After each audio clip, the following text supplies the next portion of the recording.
അല്പസമയത്തിനകം പാലക്കാട്ടുകാർ കാത്തിരുന്ന ദേവരഥ സംഗമം അത് നടക്കും. വിശാലാക്ഷി സമേത വിശ്വനാഥ ക്ഷേത്രത്തിന് മുന്നിലാണ് ദേവരഥങ്ങൾ സംഗമിക്കുന്നത്. 4 ക്ഷേത്രങ്ങളിൽ നിന്നുള്ള 6 രഥങ്ങളാണ് ഇവിടെ സംഗമിക്കുന്നത്. ഇതിൽ മന്തക്കര ഗണപതി ക്ഷേത്രത്തിൽ നിന്നുള്ള രഥം അങ്ങോട്ടേക്ക് എത്തിച്ചേരുകയാണ്. ഒപ്പം മറ്റ് രഥങ്ങൾ കൂടി എത്തുന്നതോടെ ഇത് ദേവരഥ സംഗമം എന്ന ഏറ്റവും പ്രധാനപ്പെട്ട ചടങ്ങിലേക്ക് തന്നെ കടക്കുമെന്നുള്ളതാണ്. ഈ ചടങ്ങിന് വേണ്ടിയുള്ള കാത്തിരിപ്പായിരുന്നു കഴിഞ്ഞ 10 നാളുകളായി കൽപ്പാത്തിക്കാർ ഉണ്ടായിരുന്നത്. 10 ദിവസത്തെ ഉത്സവമാണ് നടക്കുന്നത്. ഇതിൽ പലതരത്തിലുള്ള പരിപാടികൾ, സാംസ്കാരിക പരിപാടികൾ, വേദപാരായണം ഉൾപ്പെടെ ഈ ദിവസങ്ങളിൽ ഉണ്ടായിരുന്നു. 3 ദിവസമാണ് ഇതിൽ തേരുത്സവം നടക്കുന്നത്. അതിൽ 3-ാം ദിവസമാണ് ഇന്ന്. 3-ാം ദിവസമാണ് ദേവരഥ സംഗമം നടക്കുന്നത്. കഴിഞ്ഞ ദിവസങ്ങളിലെല്ലാം നല്ല തിരക്ക് ഈ പരിപാടിയിൽ, അത് ഭക്തരുടെ തിരക്ക് ഈ പരിപാടിയിൽ പങ്കെടുക്കുന്നതിനൊക്കെയായി ഉണ്ടായിരുന്നു. വിവിധ ഇടങ്ങളിൽ നിന്നൊക്കെയുള്ള ആളുകൾ ഇന്നും രാവിലെ മുതൽ തന്നെ അങ്ങോട്ട് വരുന്ന കാഴ്ചയാണ് കണ്ടത്. കൽപ്പാത്തി രഥോത്സവം എന്ന് പറയുന്നത് അത് കേരളത്തിൻ്റെ ഉത്സവമാണ്, പാലക്കാടിൻ്റെ മാത്രം ഉത്സവമല്ല. കേരളത്തിൻ്റെ ഒരുപക്ഷെ ഏറ്റവും ആകർഷകമായ ഉത്സവങ്ങളിൽ ഒന്നേത് എന്ന ചോദ്യത്തിന് ഉത്തരം കൂടിയാണ് കൽപ്പാത്തി രഥോത്സവം എന്നുള്ളത്. പാലക്കാടിൻ്റെ സാംസ്കാരിക ഉത്സവം കൂടിയാണ് രഥോത്സവം. 700 വർഷത്തിലേറെ പഴക്കമുള്ള ക്ഷേത്രമാണ് വിശാലാക്ഷി സമേത വിശ്വനാഥ ക്ഷേത്രം. അത് കാശിയുടെ അതേ മാതൃകയിലുള്ള ക്ഷേത്രമാണ്. അതുകൊണ്ട് തന്നെയാണ് കാശിയിൽ പാതി കൽപ്പാത്തി എന്ന തരത്തിലേക്ക് ഇതിനെ വിശേഷിപ്പിക്കുന്നതും. കൽപ്പാത്തി പുഴ അതിനോട് ചേർന്ന് തന്നെ ഒഴുകുന്നുണ്ട്. അങ്ങനെ മനോഹരമായൊരു കാഴ്ച, മനോഹരമായൊരു സായം സന്ധ്യ, അതിലുമൊക്കെ ഏറെ മനോഹരമായൊരു ദേവരഥ സംഗമമാണിപ്പോൾ ഈ ക്ഷേത്രത്തിന് മുന്നിൽ നടക്കുന്നത്. അതിൻ്റെ തത്സമയ ആകാശ ദൃശ്യങ്ങളാണ് പ്രേക്ഷകർ കണ്ടുകൊണ്ടിരിക്കുന്നത്. ദേവരഥ സംഗമം 6 ദേവരഥങ്ങൾ ഒരുമിച്ച് സംഗമിക്കുകയാണ് ക്ഷേത്രത്തിന് മുന്നിൽ. ശിവപാർവതിമാരുടെ രഥങ്ങളുണ്ട്, കൂടാതെ ഗണപതിയുടെയും മുരുകൻ്റെയും ഒക്കെ രഥങ്ങളുണ്ട്. അങ്ങനെ ഏറ്റവും വലിയ രഥമാണതിൽ ശിവപാർവതിമാരുടെ രഥം. ചില രഥങ്ങൾ അത് തള്ളുന്നതിന് വേണ്ടി ആനകൾ ഉണ്ട്. ആ കാഴ്ചകളൊക്കെ നമ്മൾ അവിടെ കാണുന്നുമുണ്ട്. മാത്രമല്ല ഇതിൽ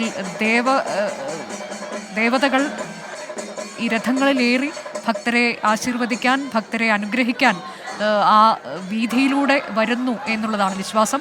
അപ്പോൾ ആ ഭക്തരെ കണ്ട് തൊഴാനും അനുഗ്രഹാശിസ്സുകൾ വാങ്ങാനും വേണ്ടി എത്രയോ ആയിരക്കണക്കിന് ഭക്തജനങ്ങൾ, കേരളത്തിൻ്റെ വിവിധ ഇടങ്ങളിൽ നിന്നുള്ള ഭക്തർ അങ്ങോട്ടേക്ക് എത്തിച്ചേർന്നിട്ടുണ്ട് എന്നതാണ്. അവിടെ സൂചി കുത്താൻ ഇടമില്ലാത്ത തരത്തിലേക്ക് ഒരു തിരക്ക് കാണാൻ കഴിയുന്നുണ്ട്. ദൃശ്യങ്ങളിൽ അത് വ്യക്തവുമാണ്. ഞങ്ങളുടെ പ്രതിനിധികൾ വിശദാംശങ്ങളുമായുണ്ട് തത്സമയം. ശ്രീജിത്തിലേക്ക് വീണ്ടും. ശ്രീജിത്ത്, വലിയ തിരക്കവിടെ നമുക്ക് ഈ ആകാശ ദൃശ്യങ്ങളിലൊക്കെ കാണാൻ കഴിയുന്നുണ്ട്. സൂചി കുത്താൻ ഇടയില്ലാത്ത തരം എന്നൊക്കെ നമ്മൾ സാധാരണ പറയുന്ന തരത്തിലേക്ക് അത് അക്ഷരാർത്ഥത്തിൽ അങ്ങനെ തന്നെയാണ് എന്നത് മനസ്സിലാകുന്നുണ്ട്. ഇപ്പോൾ ഈ രഥങ്ങൾ അത് അലങ്കരിച്ചിരിക്കുന്നതൊക്കെ വളരെ വ്യത്യസ്തതയാർന്ന രീതിയിലാണ് ഓരോ രഥവും അലങ്കരിച്ചിട്ടുള്ളത്. ചില രഥത്തിലൊക്കെ പഴക്കുലകൾ തൂക്കിയിട്ടിരിക്കുന്നതും അതുപോലെ തന്നെ ചില വർണ്ണക്കാഴ്ചകളൊക്കെ കാണാൻ കഴിയുന്നുണ്ടല്ലോ ശ്രീജിത്ത്.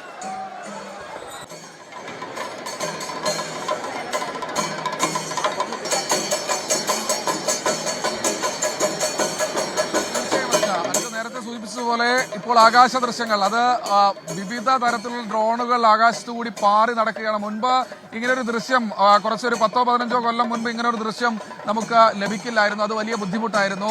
അത് ഏതെങ്കിലും ക്യാമറ ഏറ്റവും വലിയൊരു ടോപ്പ് ആംഗിളിൽ വെച്ചെടുക്കണമായിരുന്നു. പക്ഷേ ഇന്ന് കൽപ്പാത്തിയിലെ വിവിധ ക്ഷേത്രങ്ങൾ, വിശാലാക്ഷി സമേത വിശ്വനാഥ സ്വാമി ക്ഷേത്രം, കാശിയിൽ പാതി കൽപ്പാത്തി എന്നൊക്കെ അറിയപ്പെടുന്ന ഈ മേഖല പൂർണ്ണമായി അതിൻ്റെ ആ ഒരു ഭംഗിയോടുകൂടി ഒപ്പിയെടുക്കാൻ നിരവധി ക്യാമറകൾ ഇപ്പോൾ തന്നെ ആകാശത്ത് ഉണ്ട്. പ്രധാനപ്പെട്ട വലിയ തേരിലടക്കം നേരത്തെ അനൂജ സൂചിപ്പിച്ചതുപോലെ പഴക്കുലകളും അതുപോലെ തന്നെ വിവിധ ഫലങ്ങളും ഒക്കെ തന്നെ തൂക്കിയിട്ടിട്ടുണ്ട്. എന്തായാലും ഈ ഒരു സംസ്കാരം, അതൊരു വേണമെങ്കിൽ നമുക്ക് മലയാളിയുടെ സംസ്കാരം എന്ന് വിശേഷിപ്പിക്കാമെങ്കിൽ കൂടിയും അതൊരു തമിഴ്നാടൻ ടച്ച് കൂടി ആ ഒരു സംസ്കാരത്തിനുണ്ട്. അത് പാലക്കാടിൻ്റെ വിവിധ മേഖലകളിൽ നമുക്ക് നോക്കിക്കഴിഞ്ഞാൽ നമുക്കത് മനസ്സിലാകും. അതിൻ്റെ ക്ഷേത്ര നിർമ്മിതി അടക്കം ഒരുപക്ഷെ ഒരു തമിഴ്നാടൻ കൾച്ചർ, തമിഴ്നാടിൻ്റെ സംസ്കാരം, ഒരു ചെട്ടിനാടൻ സംസ്കാരം കൂടി ഇതിലേക്ക് ഇഴകലർന്നിട്ടുണ്ട്. പറയുമ്പോൾ പഴയ മദ്രാസ് പട്ടണത്തിൻ്റെ അല്ലെങ്കിൽ മദ്രാസിൻ്റെ ഭാഗം കൂടിയായിരുന്ന ഒരു മേഖല കൂടിയാണ് പാലക്കാട്.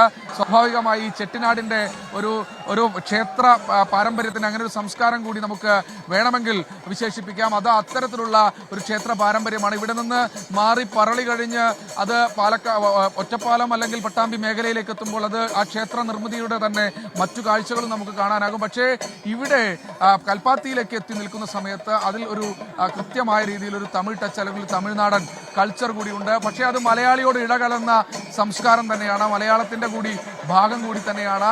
എന്തായാലും തമിഴിൽ നിന്ന് ഉത്ഭവിച്ചു എന്നൊക്കെ പറയപ്പെടുന്ന മലയാളത്തിന് അവരിലൂടെ തന്നെ നമ്മളും ആ ഒരു സംസ്കാരത്തിന്റെ ഭാഗമായി മാറുന്നു.